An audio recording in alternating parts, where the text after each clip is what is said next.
السلام عليكم ورحمة الله وبركاته. الحمد لله رب العالمين والصلاة والسلام على سيد المرسلين وعلى آله وأصحابه أجمعين. அல்லாஹுடைய அளப்பெரும் கிருபையினால் ஃபிக்ஹ் சுன்னா நூலில் 88வது பாடத்தை நாம் பார்த்து கொண்டிருக்கிறோம். நிறைவான ஈமானை, இஹ்லாஸை, இறையச்சத்தை, இல்மை, நற்குணங்களை அல்லாஹ் நம் எல்லோருக்கும் தந்தருள்வானாக. அருமையானவர்களே, 88வது பாடமாகிய இந்த பாடத்தில் நாம் பார்க்க இருக்கின்ற விஷயம் என்னவென்று சொன்னால், ஜகாத் அல்லாத வேறு கடமை பொருளாதாரத்தில் உண்டா என்பது குறித்து சென்ற பாடங்களில் நாம் பார்த்தோம். அந்த பாடத்தினுடைய தொடர்ச்சியை தான் இந்த பாடத்தில் நாம் பார்க்க போகிறோம். இதுல சஹாபாக்களுடைய அபிப்பிராய கருத்துக்களை நாம் பார்த்தோம் சென்ற பாடத்தில். அதில் உமர் இப்னு கத்தாப் ரலியல்லாஹு அன்ஹு அவர்களுடைய கருத்துக்கள், ஹஜ்ரத் அலி ரலியல்லாஹு அன்ஹு அவர்களுடைய கருத்துக்கள், அதுபோன்று ஹஜ்ரத் இப்னு உமர் ரலியல்லாஹு அன்ஹு அவர்களுடைய கருத்துக்கள். இந்த மூவரை தொடர்ந்து அடுத்து நாம் பார்க்க இருக்கின்ற கருத்துக்கள் யாருடையது என்றால், உம்முல் மோமினின் அன்னை ஆயிஷா ரலியல்லாஹு அன்ஹா அவர்களுடைய கருத்து என்ன, அதற்கு பிறகு ஹசன் இப்னு அலி, ஹஜ்ரத் இப்னு உமர் ரலியல்லாஹு அன்ஹு இவர்களுடைய கருத்துக்கள் எல்லாம் என்ன, வஹன் ஆயிஷத உம்மில் மோமினின், உம்முல் மோமினின் அன்னை ஆயிஷா ரலியல்லாஹு அன்ஹா அவர்களை தொட்டும் அறிவிக்கப்படுகிற செய்தி, வல் ஹசன் இப்னு அலியின், அலி ரலியல்லாஹு அன்ஹுடைய அருமை மகனார் ஹசன் ரலியல்லாஹு அன்ஹுவை தொட்டும் அறிவிக்கப்படுகிற செய்தி, வப்னு உமர், உமர் ரலியல்லாஹு அன்ஹு அவர்களுடைய மகனார் அவர்களை தொட்டும் அறிவிக்கப்படுகிற செய்தி, ரலியல்லாஹு அன்ஹும், அல்லாஹ் இவர்கள் அனைவரையும் பொருந்திக் கொள்வார். அன்னஹும் காலு குல்லுஹும், இவர்கள் அனைவர்களும் சொன்னார்கள். யாரு? இந்த மூவரும். லிமன் சஅலஹும், இவர்களிடத்திலே யாசித்தவருக்கு சொன்னார்கள். இன் குன்த தஸ்அலு ஃபீ தமிம் மூஜிஇன், அதாவது நீ கேட்பதாக இருந்தால், நீ கேட்டால், எதுக்கு கேட்கிற? ஃபீ தமிம் மூஜிஇன், மூஜிஇன் அப்படின்னு சொன்னா மரணத்தை ஏற்படுத்தக்கூடிய உயிர் பரிகாரம். ஒருவர் கொலை செய்து விட்டார், அவருக்கு அதற்காக வேண்டி இன்னொருவர் கொலை செய்யப்படுவார். கொலை செய்த கொலையாளி கொலை செய்யப்படுவார். கொலை செய்த இடத்துல சொல்லுவாங்க, நீங்க குறிப்பிட்ட தொகையை கொடுத்துட்டு நீங்க போயிடலாம் அப்படின்னு சொல்லி. அப்போ அது மாதிரியான நிலைமையில் இருந்தால்,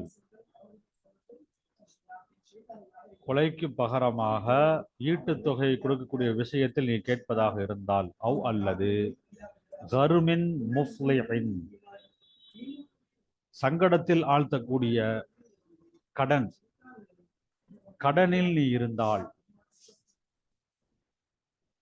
அந்த கடனை அடைப்பதற்காக வேண்டி நீ கேட்டால், அவு ஃபக்ரின் முதகின், அல்லது நீங்காத வறுமையில் நீ இருந்தால், வறுமையில் இருந்தாலோ அல்லது கடனில் இருந்தாலோ அல்லது உயிருக்கு பகரமாக ஈட்டுத்தொகை கொடுப்பதாக இருந்தாலோ, ஃபகது வஜப ஹக்குக, உனக்கு உதவி செய்வது, உன்னுடைய உரிமை என்பது அவசியமாகிவிட்டது. அதாவது நீ இந்த மூணுல ஏதாவது ஒன்றுக்காக என்று கேட்டால் உனக்கு நாங்க கண்டிப்பா தந்தே ஆகணும் என்றுதான் இந்த மூன்று சஹாபாக்களும் சொல்வார். வஸஹ அன் Abi Ubaidah ibnul Jarrah, Abu Ubaidah ibnul Jarrah ரலியல்லாஹு அன்ஹு அவர்களை தொட்டும் சஹீஹான அறிவிப்பு வந்திருக்கிறது. மின ஸஹாபத்தி ரலியல்லாஹு அன்ஹும், 300 சஹாபாக்களை கொண்டும் அறிவிக்கப்பட்ட அறிவிப்பு உறுதியாக வந்திருக்கிறது. அதாவது ஜாதகும்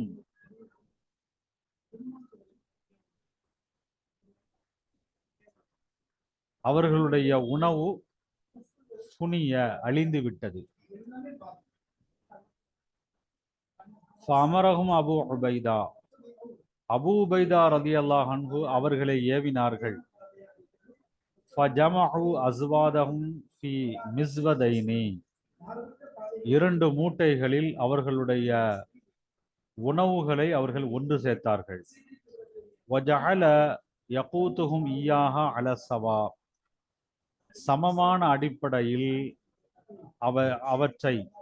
அதனை அவர்கள் பங்கீடு செய்பவர்களாக இருந்தார்கள், உணவு விநியோகிப்பவர்களாக இருந்தார்கள். ஏழைகளினுடைய வாழ்வாதாரம் பாதிக்கப்பட்டு உணவில்லாத நிலையில் ஏழைகள் இருப்பார்கள் என்று சொன்னால் அவர்களுக்கான உணவு தயார் செய்ய வேண்டிய பொறுப்பு செல்வந்தர்களை சாருகிறது, அந்த ஊரினுடைய பொறுப்பாளர்களை சேர்கிறது, அந்த ஊரினுடைய அரசாங்கத்தை சாருகிறது என்பது இதிலே தெளிவாகிறது. ஃபஹாதா இஜ்மாஉம் மக்தூஉம் பிஹி மின ஸஹாபத்தி ரலியல்லாஹு அன்ஹும், இதுவாகிறது. ஃபஹாதா இதுவாகிறது, இஜ்மாஉம் யோகோபித்த கருத்து, மக்தூஉம் பிஹி மின ஸஹாபா சஹாபாக்களை கொண்டு உறுதி செய்யப்பட்ட யோகோபித்த கருத்தாக இருக்கிறது. ரலியல்லாஹு அன்ஹும், அல்லாஹ் அவர்களை பொருந்து கொள்வானாக. வலா முஹாலஃப லஹும் மின்ஹும், இந்த விஷயத்துல இவர்களுக்கு வேறு எந்த ஒரு மாற்று கருத்தும் இல்லை. இது எல்லாமே எல்லோருடைய அங்கீகரிக்கப்பட்ட, மறுக்கப்படாத, ஏற்க தகுந்த, ஏற்றுக்கொள்ளப்பட்ட ஒருமித்த கருத்தாக இருக்கிறது. وصح عن الشعبي ومجاهد وطاووس وغيرهم وصح عن الشعبي, இமாம் ஷுஅபி அவர்களை தொட்டும் சஹீஹான ஒரு அறிவிப்பு வந்திருக்கிறது.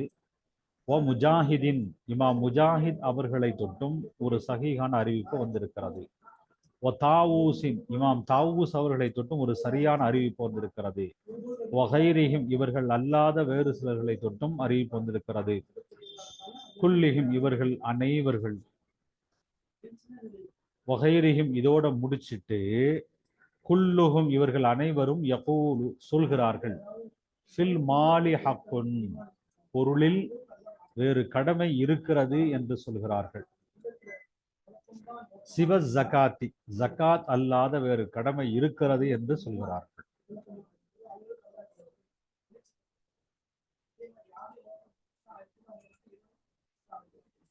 சும்ம கால, பிறகு இவர்கள் சொன்னார்கள். யாரு? இமாம் ஷுஅபி, இமாம் முஜாஹித், இமாம் தாவூஸ், இவர்கள் அல்லாத வேறு சிலர், இவர்கள் எல்லோருமே சொல்கிறார்கள், வலா யஹில்லு லி முஸ்லிமின், முஸ்லிமுக்கு ஹலால் ஆகாது, இது தர்ர ஐ யஅகுல மைத்தன், இறந்து போன பொருளை நிர்பந்திக்கப்பட்ட மனிதன் சாப்பிடுவது ஹலால் இல்லை.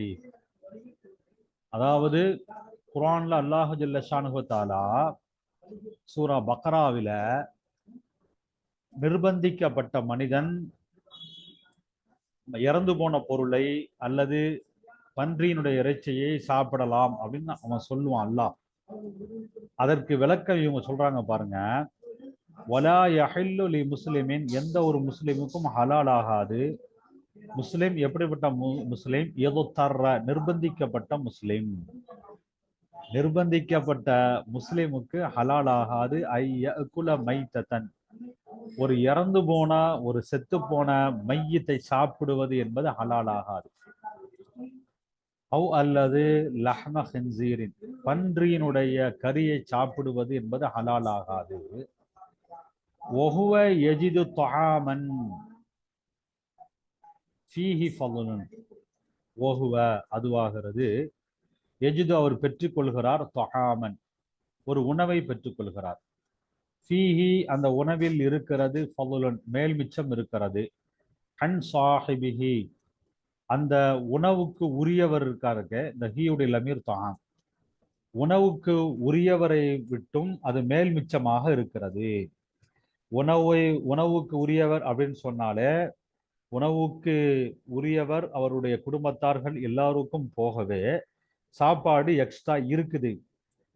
அப்படி இருக்கும் பொழுது லி முஸ்லிமின் அவுலி திம்மியின், ஒரு முஸ்லிமுக்கு அல்லது முஸ்லிம் அல்லாத ஒரு திம்மியான காஃபிரான மனிதருக்கு அந்த சாப்பாடு எக்ஸ்ட்ரா இருக்கிறது. இப்படி நிலைமையில உணவு தான் இருக்குதுல, இருக்கும் பொழுது இவர் மையத்தை சாப்பிடுவது கூடாது, பன்றியினுடைய இறைச்சி சாப்பிடுவது கூடாது. ஏன் இப்படி சொல்றாங்க அப்படின்னு கேட்டா, லி அன்னஹு, ஏனென்றால் யஜிபு ஃபர்தன் அலா சாஹிபி தஆம், உணவை உடையவரின் மீது ஃபர்லாக கட்டாயமாகிவிட்டது, ஃபர்லாக கடமையாக ஆகிவிட்டது. இத்ஆமுல் ஜாஇ, இத்ஆமுல் ஜாஇ, பசித்தவருக்கு உணவு கொடுப்பது என்பது கட்டாயமாக ஆகிவிட்டது. அவர் கொடுத்தான் ஆகணும். அதனால இவர் மையத்தை சாப்பிடுறது பன்றியை சாப்பிடுறது கூடாது. ஃபைதா கான தாலிக கதாலிக்க,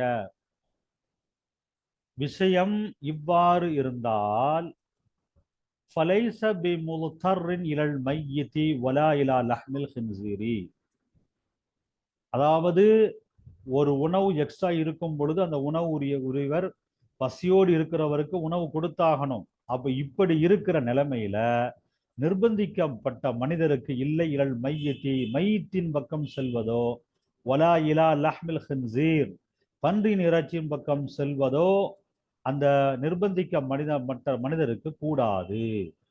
வலஹு, அவருக்கு இருக்கிறது. இந்த ஹூடே லமீர் யார் அப்படின்னு கேட்டா முல்தர், நிர்பந்திக்கப்பட்ட மனிதருக்கு இருக்கிறது. ஐ யுகாத்தில, சண்டையிடுவது, அலா தாலிக்கு, அதன் மீது. அதாவது பசித்தவருக்கு உணவு இருப்பவர் தானாகவே முன்வந்து பசியுள்ளவருக்கு உணவை கொடுக்க வேண்டும். அப்படி கொடுக்கவில்லை எனில் பசியோடு இருப்பவர் உணவு வைத்திருப்பவரிடத்தில் போய் உணவை கேட்க வேண்டும். கேட்கும் பொழுது உணவு வைத்திருப்பவர் பசித்தவருக்கு உணவை கொடுக்க வேண்டும். ஒருவேளை அவர் கொடுக்கவில்லை என்று சொன்னால் அவரிடத்தில் இவர் அடம் பிடித்து சண்டையிட்டு அந்த உணவை பெற வேண்டும். சண்டையிட்டு என்று சொன்னால் வாயின் மூலமாக சண்டையிடுவது. அதிலே அவர் தர மறுத்தால் அவரிடத்துல கையினால் கூட சண்டையிடலாம், யுத்தம் செய்யலாம். எப்படி இருந்தாலும் அவரிடத்திலிருந்து உணவை இவர் பெறுவது என்பது இவருக்கு உரிய உரிமை. இந்த பசித்தவருக்கு உணவை கொடுத்தாக வேண்டும் என்பது அவர் மீது உள்ள கடமை. அவர் தன் மீது உள்ள கடமையை அவர் செய்ய மறுத்ததால் இவர் தன் உரிமையை கேட்பதற்கு சண்டையிடுகிறார். அப்படி சண்டையிடும் பொழுது ஃபொயின் குத்தில, கொல்லப்பட்டால், அதாவது ஃபஹலா காத்திலிஹி அல் கௌது, கொல்லப்பட்டவர், ஃபொயின் குத்தில, கொல்லப்பட்டால் அப்படின்னு சொன்னா யார் அப்படின்னு சொன்னா முதுத்தரு தான். முதுத்தரு தானே சண்டையிடுகிறார். அந்த சண்டையிடுகிற முதுத்தரு கொல்லப்பட்டால் ஃபஹலா காத்திலிஹி, இந்த ஹூவுடைய லமீரும் முதுத்தரு தான்.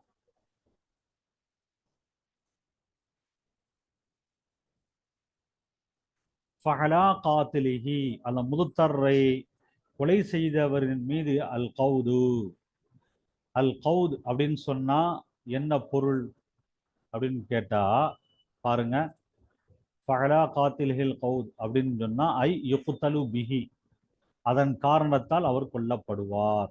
ஃபஹலா காத்திலிஹில் கௌது, அவரை கொலை செய்தாரே, அந்த முதுத்தரை கொலை செய்தாரே, அந்த கொலையாளியின் மீது திருப்பி கொலை செய்யப்படுதல் என்பது இருக்கிறது. அல் கௌத் அப்படின்னு சொன்னா கொலை செய்கிறது, கொலைக்காக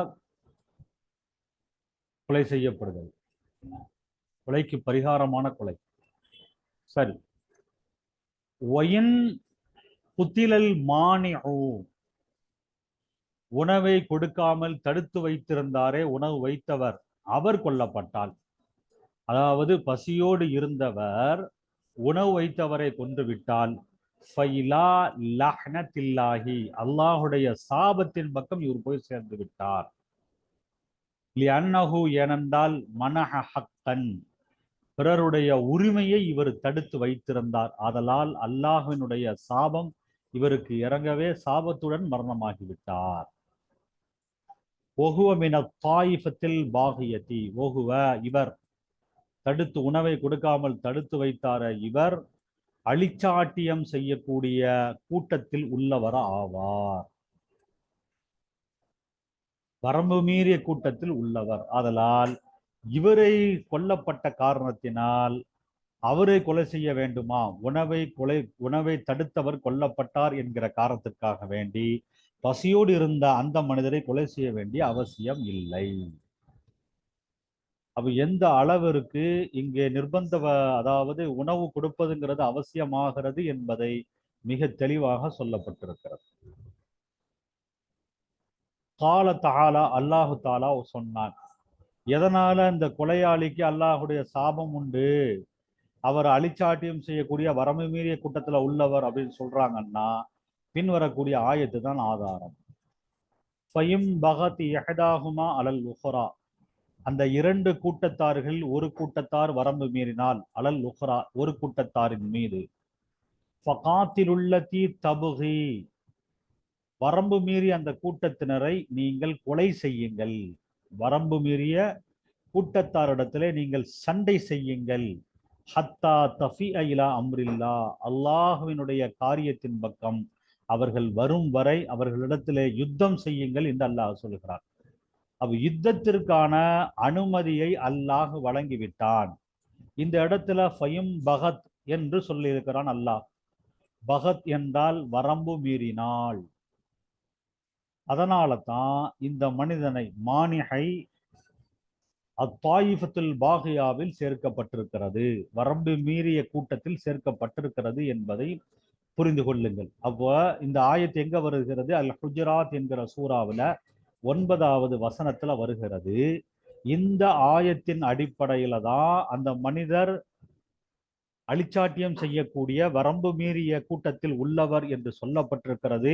அவரிடத்துல சண்டையிடுவதற்கும் யுத்தம் செய்வதற்கும் அனுமதி வழங்கப்பட்டிருக்கிறது என்பதை நம்மால் விளங்கிக் கொள்ள முடிகிறது. பாருங்க, ஒமானிஉல் ஹக்கி உரிமையை தடுக்கக்கூடியவர், பாகின் அலா அஹீஹி தன்னுடைய சகோதரன் மீது வரம்பு மீறக்கூடியவராக இருக்கிறார். அல்லது எப்படிப்பட்ட சகோதரர் லகுல் ஹக்கு அவருக்கு உரிமை இருக்கிறது. அப்ப உரிமை சகோதரனும் முஸ்லிமுக்கு இருக்கிறது. அந்த உரிமையை இவர் தடுக்கிறார், உரிமையை கொடுக்கவில்லை என்றாலே இவர் அட்டூழியம் செய்கிறார், அழிச்சாட்டியம் செய்கிறார், எல்லை மீறுகிறார், வரம்பு மீறுகிறார் என்கிற ஒரு நிலைக்கு இவர் வந்து விடுகிறார். அந்த நேரத்துல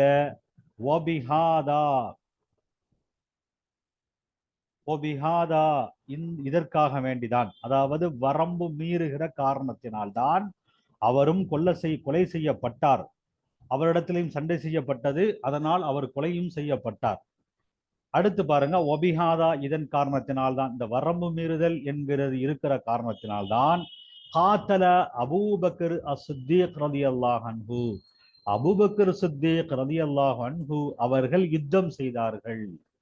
யாரிடத்துல யுத்தம் செய்தார்கள்? மானிஹி ஜகாத்தி ஜகாத்தை தடுத்தார்களே. ஜகாத் அபூபக்கர் ஆட்சி காலத்துல சில பேர்கள் ஜகாத்து கொடுக்க மாட்டேன்னு சொன்னாங்க. அப்போ அபூபக்கர் சித்திக் ரலியல்லாஹு அன்ஹு உடனே என்ன செஞ்சிட்டாங்க? ஜகாத்து கொடுக்காதவங்களுக்கு எதிராக போர் பிரகடனம் செஞ்சுட்டாங்க. யுத்தத்துக்கு தயாராக நான் உங்கள்ட்ட போர் செய்ய போறேன், ஒண்ணு ஜக்காத்தை கொடுங்க அல்லது என்கிட்ட போர் செய்யுங்கன்ட்டாங்க. அப்போ உமர் ரலியல்லாஹுலாம் வந்து சொன்னாங்க, ஏன் இதுக்கு முஸ்லிம்கள் இடத்துல போய் போர் செய்றீங்கன்னாங்க.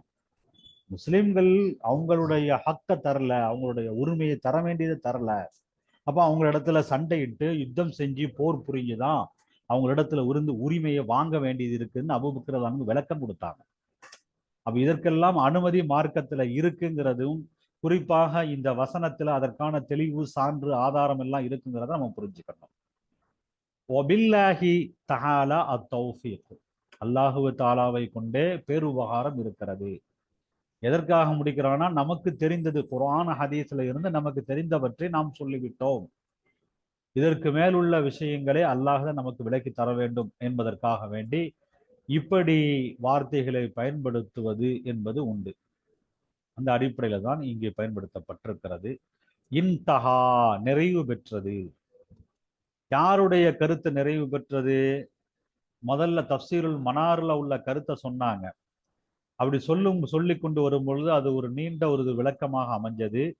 அந்த விளக்கத்தினுடைய முடிவில் இன்தஹான்னு கொடுத்தாங்க. அது மாதிரி இப்பொழுது இன்தஹான்னு கொடுத்துருக்கிறாங்களே, இது யாருடைய கருத்து, எங்கிருந்து துவக்கமானது, எங்கே முடிவு பெற்றது என்று கேட்டால், இப்னு ஹஸம் அவர்கள் ஒரு கருத்தை சொன்னாங்க. அந்த கருத்தை தான் நாம் தொடர்ந்து பார்த்து வந்தோம். அந்த கருத்து தான் இப்பொழுது நிறைவாகி இருக்கிறது. பாருங்க, வகால இப்னு ஹஸம், இப்னு ஹஸம் அவர்கள் சொன்னார்கள் என்று ஆரம்பித்து அவர்கள்தான் தொடராக வசனங்களை, அதற்கு பிறகு பல ஹதீஸுகளை ஆதாரம் காட்டினார்கள். முதல்ல ஆயத்துகளை, இரண்டாவது வசனங்களை, இப்படியெல்லாம் விளக்கம் காட்டிட்டு அதற்கு பிறகு சஹாபாக்களுடைய கருத்துக்களை கொண்டு வந்தாங்க. எல்லாவற்றையும் கொண்டு வந்து இறுதியாக தன் கருத்தையும் சொல்லி தன் கருத்துக்கு வலுவூட்டக்கூடிய ஆயத்துகளையும் ஹதீஸுகளையும் அழகாக தெளிவாக மிக சரியான சான்றுகளோடு நிரூபித்திருக்கிறார்கள். அந்த கருத்து தான் இப்பொழுது நிறைவாக இருக்கிறது. அற்புதமான ஒரு விளக்கம், மிக அவசியமான ஒரு விளக்கம், எல்லோரும் அறிய வேண்டிய ஒரு விளக்கம் என்பதை நாம் புரிந்து கொள்ள வேண்டும். அதனால்தான் இந்த நூலாசிரியர் பின்னால் வருகிற சில செய்தியை சொல்றாரு பாருங்க. ஏன் இவ்வளவு முக்கியத்துவம் கொடுத்து இவ்வளவு நீண்டதொரு விளக்கத்தை இந்த தலைப்பின் கீழ் கொண்டு வந்தார்கள் என்பதற்கான காரணத்தை சொல்லி இந்த பாடம் நிறைவாகிறது. இன்னமா சரதனா ஹாதிகின் நுசூச, இந்த தெளிவுகளை எல்லாம், தெளிவான சான்றுகளை எல்லாம் நாம் அடுக்கடுக்காக அடுக்கி கொண்டு வந்ததெல்லாம் அக்ஸர்னல் கௌல ஃபி ஹாதிஹில் மஸ்அலதி, இந்த பிரச்சனையில், இந்த மஸ்அலாவில், இந்த சட்ட விஷயத்தில, இந்த மார்க்க விஷயத்தில் சொல்லை நாம் அதிகமாக்கியது. ஏன்னா நீங்க பார்க்கலாம், எந்த ஒரு மசாலாவிலையுமே இவ்வளவு ஒரு நீண்டதொரு ஆய்வு பஹசு விளக்கங்கள் போனதில்லை. இந்த தலைப்பின் கீழ் அதிகமான விளக்கம் போயிருக்கு. அதற்கான காரணத்தை சொல்றாரு. நம்மளே ஆச்சரியப்பட்டோம், ஏன் இவ்வளவு கொண்டு வர்றாங்க, இவ்வளவு விஷயம் இருக்குதா அப்படின்னு சொல்லி. அதற்கு இறுதியாக நூலாசிரியர் அதற்கான காரணத்தை சொல்லி நிறைவாகிறது.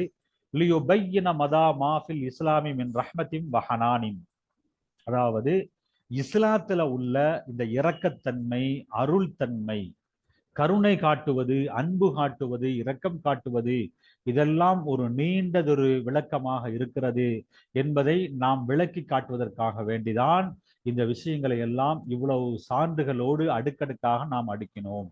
அன்னஹு சபகல் மதாஹிபுல் ஹதீஸா, ஹதீஸா சபகன் பஹீதன், பேசக்கூடிய மதுகபுகள் எல்லாம், அதாவது பொருளாதாரம் குறித்து பேசக்கூடிய மதுகபுகள் அப்படின்னு சொன்னா நீங்க 4 மதுகபுகளை எடுத்துக்கிறாதீங்க. உலகத்துல உள்ள அமைப்புகள், பொருளாதாரம் குறித்து பேசக்கூடிய அமைப்புகள் எல்லாம் தூரமாகிவிட்டன. சபகன் பஹீதா, மிக தூரமாக ஆகிவிட்டன. ஏன்னா இஸ்லாம் பேசுகிற அளவிற்கு, இஸ்லாத்திற்கு முன் நின்று உலகத்துல எந்த ஒரு அமைப்பும் பேச முடியாது. அவன் பொருளாதாரம் பேசக்கூடிய அமைப்புகள் என்று உலகத்துல நிறைய அமைப்புகள் இருக்கிறது. இந்த அமைப்புகள் எல்லாம் இஸ்லாத்தை பொறுத்த அளவிற்கு, இஸ்லாம் சொல்லிய கருத்துக்களை எல்லாம் பார்க்கும் பொழுது அவை வெகு தூரத்தில் இருக்கின்றன. இஸ்லாத்தினுடைய ஓரத்தில் தான் இவை இருக்கின்றன. எப்படி என்று சொன்னால், கஷம் ஹட்டில் முலுத்தரிபா, உருகக்கூடிய மெழுகுத்திரிய போலத்தான் இருக்கிறது. அமாமல்லவ் இல் பாஹிரா, அதாவது பகிரங்கமான வெளிச்சத்திற்கு முன்னால், வஷம்சில் ஹாதியா, வழிகாட்டக்கூடிய சூரியனுக்கு முன்னால் உருகக்கூடிய மெழுகுத்திரியை போன்று அவை இருக்கின்றன. அப்ப இஸ்லாம் என்பது பிரகாசமான ஜோதியாக சுடர் விட்டு கொண்டிருக்கிறது. எல்லோருக்கும் வழிகாட்டக்கூடிய சூரியனாக இருக்கிறது. அந்த சூரியனுக்கு முன்னால் இந்த பொருளாதாரம் பேசுகிற இந்த அமைப்புகள் எல்லாம், இந்த குழுக்கள் எல்லாம் உருகி போகக்கூடிய மெழுகுத்திரியை போன்று ஏதோ ஒரு ஓரத்தில் இருக்கின்றன. அப்ப இஸ்லாம் பேசுகிற அளவிற்கு பொருளாதார தெளிவை யாரும் பேசவில்லை. பொருளாதாரத்தினுடைய விளக்கத்தை உலகத்தில் எந்த அமைப்பும் யாரும் வழங்கவில்லை. அந்த அளவிற்கு இஸ்லாம் தெளிவானதொரு பொருளாதார கொள்கையை உலகத்திற்கு, மனித சமூகத்திற்கு தந்திருக்கிறது என்பதை நாம் அறிய முடிகிறது. இதனை செயல்படுத்துவது, அமல்படுத்துவது பொருளாதாரம் படைத்தவர்கள், அது மாதிரி பொறுப்புகள் வழங்கப்பட்டவர்கள், ஆட்சியாளர்கள், அதிகாரம் உடையவர்கள் மீது கடமையாக இருக்கிறது. எல்லாம் வல்ல அல்லாஹு ஜல்ல ஷானஹு தஆலா பொருளாதாரத்தை சரியாக செய்யக்கூடியவர்களாக நம் சமுதாயத்தையும் உலக மக்களையும் ஆக்கி அருள்வானாக. அல்ஹம்துலில்லாஹ். இன்றையோடு பாடம் நிறைவாகிவிட்டது. அதாவது பொருளாதாரம் சார்ந்த வேறு விஷயங்கள், ஜக்காத் அல்லாத வேறு விஷயங்கள் இருக்கிறதா, என்னென்ன இருக்கிறது என்பதையெல்லாம் நாம் பார்த்து முடித்து விட்டோம். அடுத்த பாடத்துல நம்ம வழக்கமாக நமக்கு தெரிந்த சதகா, எக்ஸ்ட்ராவாக செய்யக்கூடிய, விருப்பப்பட்டு செய்யக்கூடிய தர்மம், அதை பற்றி அடுத்தடுத்த பாடங்களில் நம்ம பார்க்க இருக்கின்றோம். அதுவரை உங்களிடமிருந்து விடைபெறுகிறோம். அஸ்ஸலாமு அலைக்கும் வரஹ்மத்துல்லாஹி வபரகாத்துஹு.